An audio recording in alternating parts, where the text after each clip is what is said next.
Having visited Japan for the first time a mere 10 months earlier, like with most, the country had such an effect on me and I was looking desperately for an excuse to bring myself back. And following some hasty deliberation, we decided that a trip to Hokkaido would be that reason we were so desperately searching for. However, before this could come to fruition, life as it often does threw a spanner in the works, and in this case it was in the form of a developing coronavirus. This sent Hokkaido into a sudden state of emergency, and with all this having developed whilst we were in the air, we all of a sudden found ourselves landing in Japan without a plan. And with 2 weeks at our disposal, we had no choice but to make the most of the situation we were in, and anxiously take on the uncertainty ahead.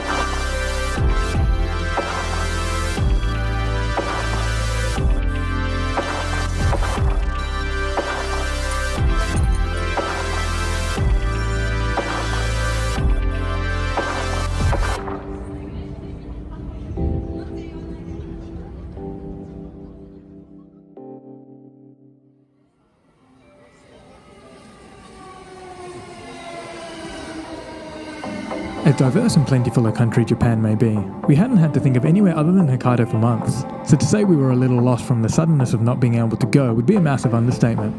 But rather than letting thoughts of lost flights and accommodation get the better of us, we figured we'd make use of the now free day we had to visit a destination we otherwise would likely never have thought of visiting, the monumental Great Buddha Daibutsu of Kotoku-in in the city of Kamakura.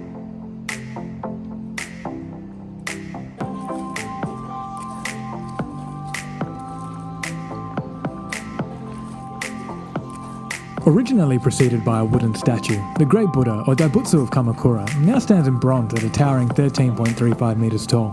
Reported to date back to the 1250s, and having been proposed for inclusion in UNESCO's World Heritage Sites, it's one that's worth at least a quick visit should you find yourself in Kamakura. Being less than 10 minutes away, Hase was our next stop. As well as being home to its equally as impressive gardens, its famous Buddhist temple shelters a statue of Kanagawa, which happens to be one of the largest wooden statues in Japan. Gilded in gold, it measures just under 10 metres tall, and sitting about halfway up Mount Kamakura, the site provides a great view of the bay below.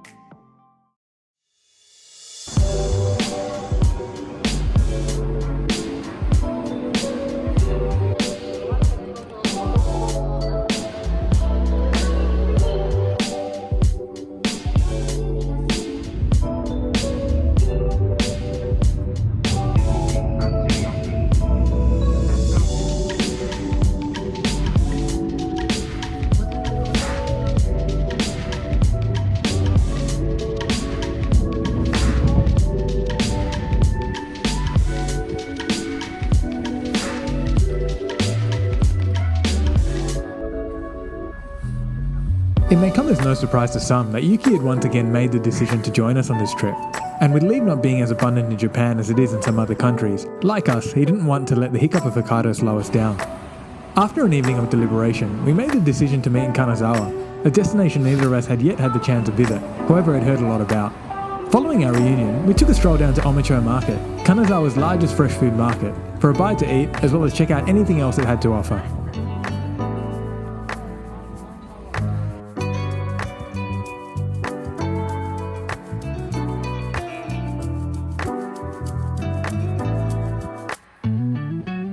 Whether it had been his intention all along, or an awfully convenient coincidence, oysters had been mentioned by Yuki on more than one occasion that morning, and witnessing his beeline to the fresh oyster stall in my mind answered that question.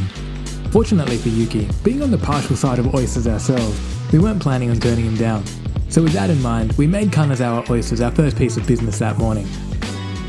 What did you think of the oyster?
Later that afternoon, our original plan was to make our way to Kanazawa Castle, but with the coronavirus becoming a growing concern, we were unable to access as much of the castle as we usually would have.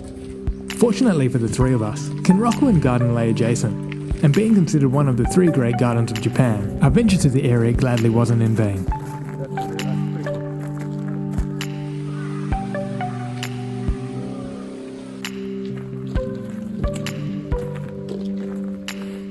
Developed by the Maeda clan from the 1620s through 1840s, Kotoku-in Garden plays host to approximately 183 species of plants. And covering 25 acres, there was a lot to see, enough to have made our visit worthwhile.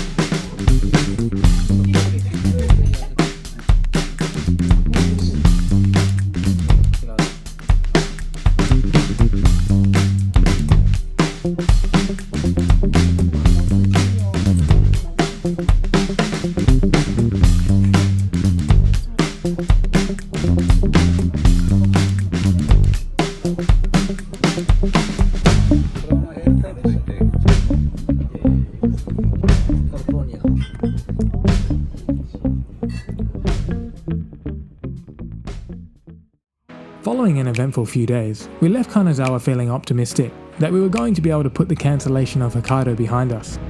And in an attempt to assure that, we decided to venture out via Takayama to Shirakawago to have a stroll through the UNESCO World Heritage Village and catch a glimpse of the famous Gasho farmhouses within.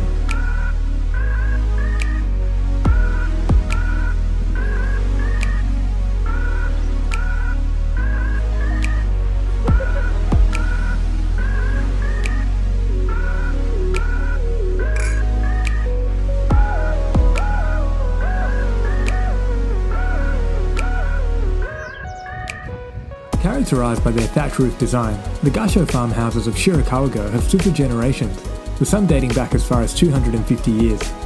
With 3 to 4 stories usually encompassed within, their architectural style has been developed over centuries. But if old thatch houses don't happen to be a thing, there's shops, food and tea houses around to keep oneself occupied. This one? I'll make hot water.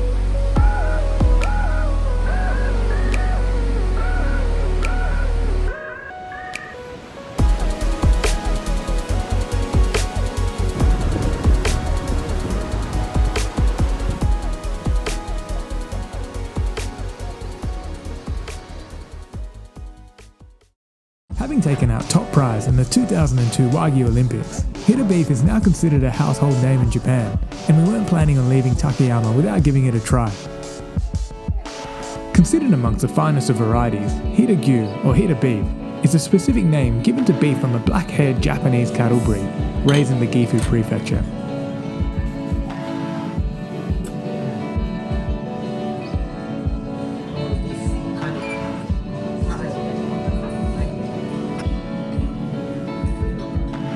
Raised for at least 14 months, the beef must adhere to stringent criteria to be classified, including extremely high yield scores and texture grades, and must be farmed by a certified and registered producer.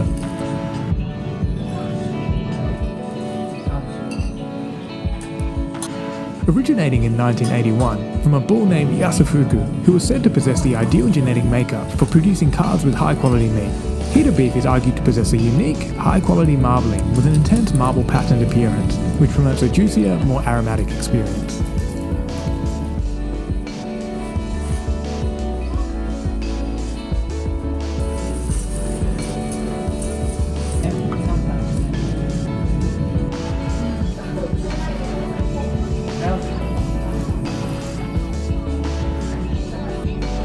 Now having filled ourselves up with part of the legendary lineage of Yasufuku, we were ready to move on to Hiroshima without any regrets.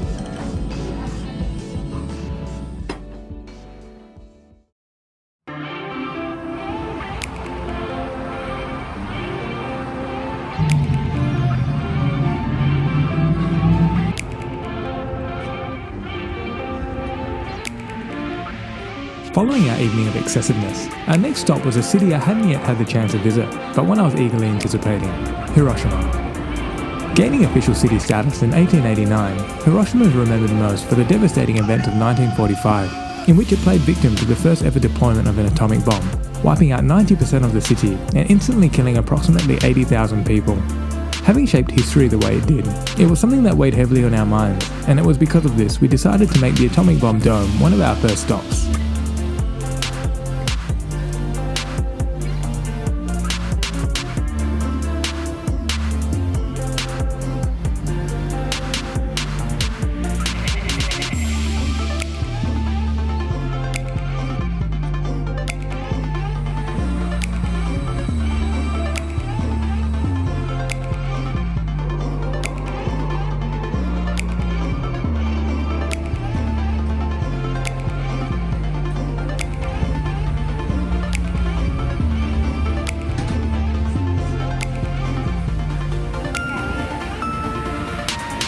Being a popular destination in itself, the island of Miyajima was our next stop.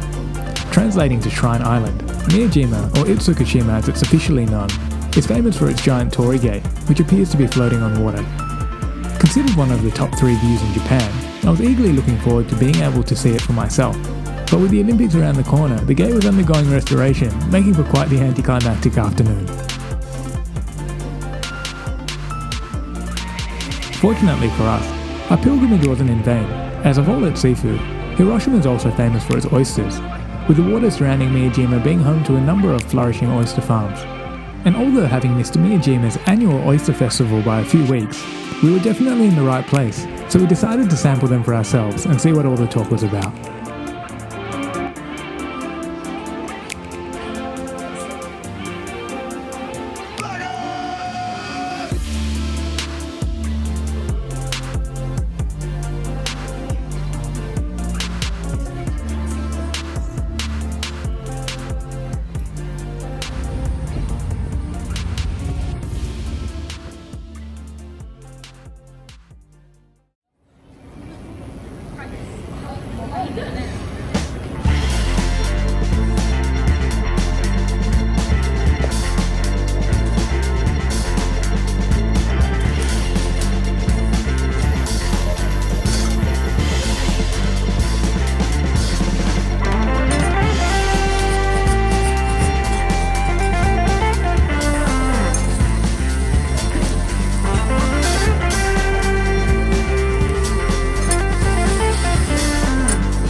Having only spent 2 days during my last visit to Osaka, I was looking forward to revisiting the city, as I couldn't help but feel there'd been a few things I'd missed my first time around.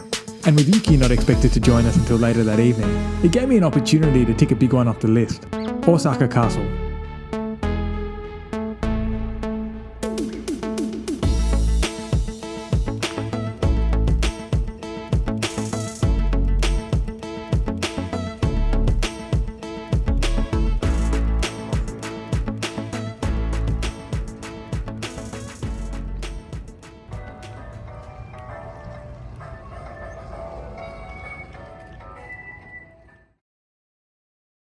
A prominent tourist location, Dotonbori is considered to be the destination for all things food, entertainment and nightlife in Osaka. So much so that it is known as a mecca for kuidaore, a Japanese term meaning to ruin oneself by extravagance in food.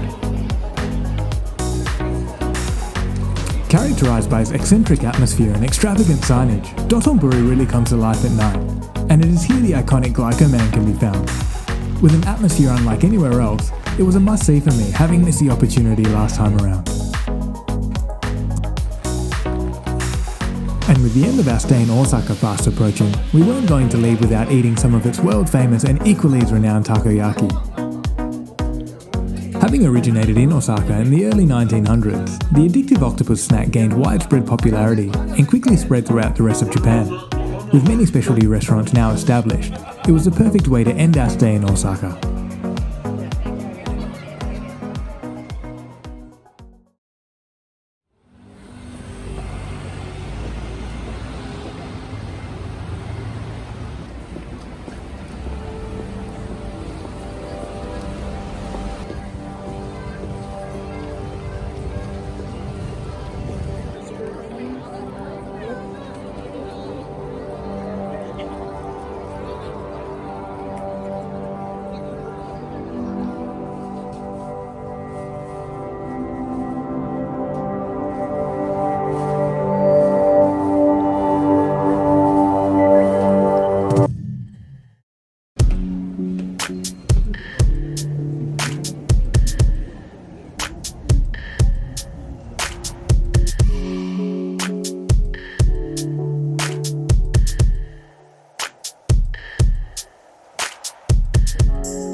With the end of our stay fast approaching, like our last visit, we felt it fitting to end it with a bang and spend our last few days in Tokyo.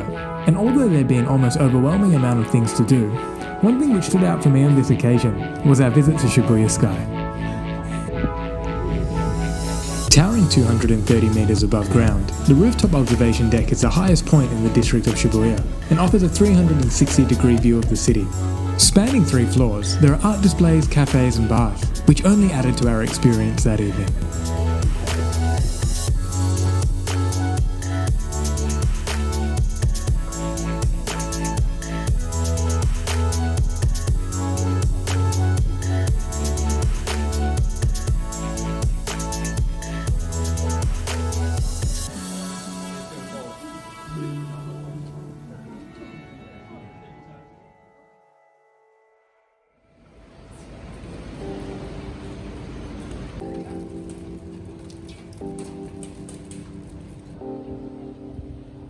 Well, it's safe to say, considering the less than ideal situation we found ourselves in at the beginning of the trip, it was quite the memorable time we ended up having across Japan. From giant Buddhas to legendary beef, 250-year-old houses to the futuristic neon-covered streets of Osaka, we came to learn that sometimes the best plan is having no plan at all.